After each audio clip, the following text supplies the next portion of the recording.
Good morning, ladies and gentlemen. It's Dr. Julio. I'm going to continue my ongoing series of medical gaslighting by giving you another example of what was published, what was wrong with the publication, and the management of an Essure case.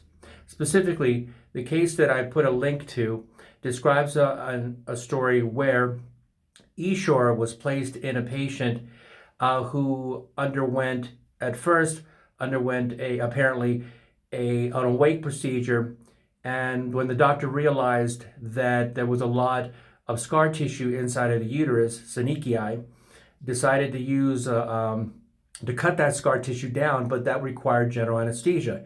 And therefore, the procedure was switched from Essure procedure was switched to a general anesthesia technique where the tissue on the left-hand side, on the left fallopian tube was cut down to be able to see the left opening or the left ostium of the fallopian tube to be able to put in the Essure coil. Apparently, the Essure coils were placed properly, and then at the 3-month mark of the hysterosalpingography, it was found that the left coil was not in the fallopian tube, but was around in the omentum outside of the fallopian tube around the intestines. This required another surgery where that particular coil was removed, and the surgeon at that time decided to do a bilateral fulguration or bilateral cauterization of the fallopian tubes. Now, there's so many things wrong from the beginning to end on this case. First of all, if you have a patient that has synechia, or if you have a patient that has endometrial scarring, there's an underlying pathological reason for that, most often associated with PID or pelvic inflammatory disease or endometriosis. That patient is not a candidate for Essure. Second of all, this patient was switched over to a general anesthesia technique. So why in God's name was the traditional tubal ligation not done at that time rather than try to do an Essure technique? Doesn't make any sense at all. Nevertheless, it is what it is.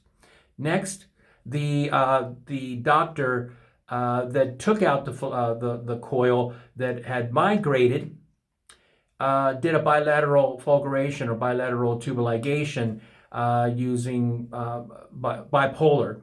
So a heating technique, a cauterization technique. This is contraindicated. Okay, it is well known that you do not damage the fallopian tubes with an Essure coil in place, as stated by the information for use by Bayer, as well as the nictinol documentation by the FDA.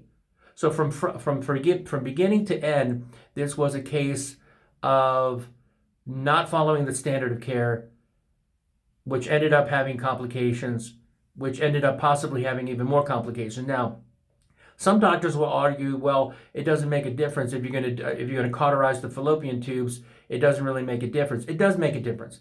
If you cauterize the fallopian tube with an Essure coil in place, you damage that fallopian tube even further, increasing the risk of migration or extrusion of that coil, as well as degrading the integrity of the Essure coil itself, leading to further ionization and nickel ion migration or penetration into the surrounding tissue, increasing the risk of autoimmune reactions. Again, you have to look at the entire scope, and we have to stop looking as GYN, OBGYN doctors in a fixed point of knowledge. Okay, if you don't know what you're doing, don't do it.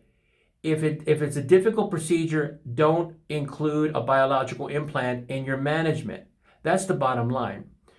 Finally, a common sense point is this, or something that I'm going to stress from this point on.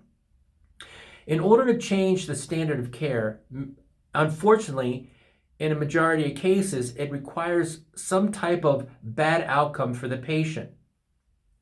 I'm going to say that again. In order to change the standard of care, in a majority of cases, it requires a bad outcome on the part of the patient. And for Essure and for Felshi clips and for meshes, you know that to be the case. All right? So the only way to change the standard of care is to make sure that you have your voice heard, not only to your doctor, but to the state medical boards, to the manufacturers of a particular implant, and of course, up the chain, all the way up to Congress and the FDA. This is how you change the standard of care. So your terrible outcome, your terrible situation can have a positive effect on getting things changed.